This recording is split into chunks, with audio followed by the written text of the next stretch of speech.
Монгол улсын эдийн засгийн голлох салбараа уул уурхайн баялагаас иргэддээ тэгшүртээх боломжийг Монгол Ардын нам мөрийн хөтөлбөртөнд тусгасан. Энэ ажлын эхлэлч 5 толгойн хувьцаагаар иргэдэд хүрч эхэлсэн. Энэ ордын иргэдэд орчих хувьцааны тоог нэмэхэд тогтоолын төслийг улсын их хурлын гишүүн Одоёр санаачилж байсан юм а. Тэрээр мөн төрсөн нутагтаа дахин нэр дэвшээд байна.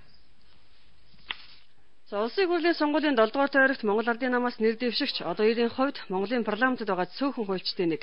Тиймээс өнгөрсөн 4 жилд олонний анхаарал байсан гол хуулийн ажлын хэсэгт ажиллаж заримыг нь санаачлан боловсруулсан байдаг. Тухайлбал өнөөдөр олонний анхаарал татаж байгаа 5 толгойн хувьцааны 20% иргэдэд өгөх тухай улсын их хурлын тогтоолын төслийг Одоёр гишүүн санаачлан боловсруулсан гишүүдийн нийгэм. Харин одоо аж үйлдвэржүүлэх монголчууд өөрсдөө нэмэн үртэг шингэсэн үйлдвэрлэгч байх ёстой гэдгийг нэр дэвшигч хэлж байна. Манай намын мөрийн хөтөлбөрт 10,000 үйлдвэр барьж байгуулна гэсэн хэмжээлт орж байгаа.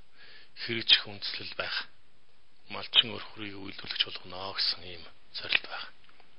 Өөрөөр хэлбэл нэг арга зам нь энэ том уурхайнууд тийм ээ. Оюутлогоо гэдэг юм уу, таван толгой гэдэг юм бид одоо ярьж байна. За үүнийгээ дагаад хамаагүй одоо бас өөр босдоо аймаг сумдад байгуулагдаж байгаа уурхайнууд жижиг дунд аврын станцууд гэдэг юм уу, олон бүтээн байгуулалтын ажиллагаа, төмөр зам. Энд шаардлагатай зөвлүүдийг, шаардлагатай эд ангиудыг үйлдвэрлэдэг жижиг үйлдвэрүүд аяндаа бий болох. Тэгэхээр 10,000 үйлдвэр барьж байгуулна гэдэг бол тийм биелэгдэшгүй зорилт биш. Энэ боломжтой гэж үзэж байна. Монголын парламентын нэгэн үеийн залгамж сайн хуульч гэдгээр нь дорнод нутгийнхан түүнийг сонгодог юм а. Энэ удаад ч наран ургах тал нутгаа төрд төлөөлөх түнд итгэл дайна гэдгийг нутгийнх нь хэлж байлаа.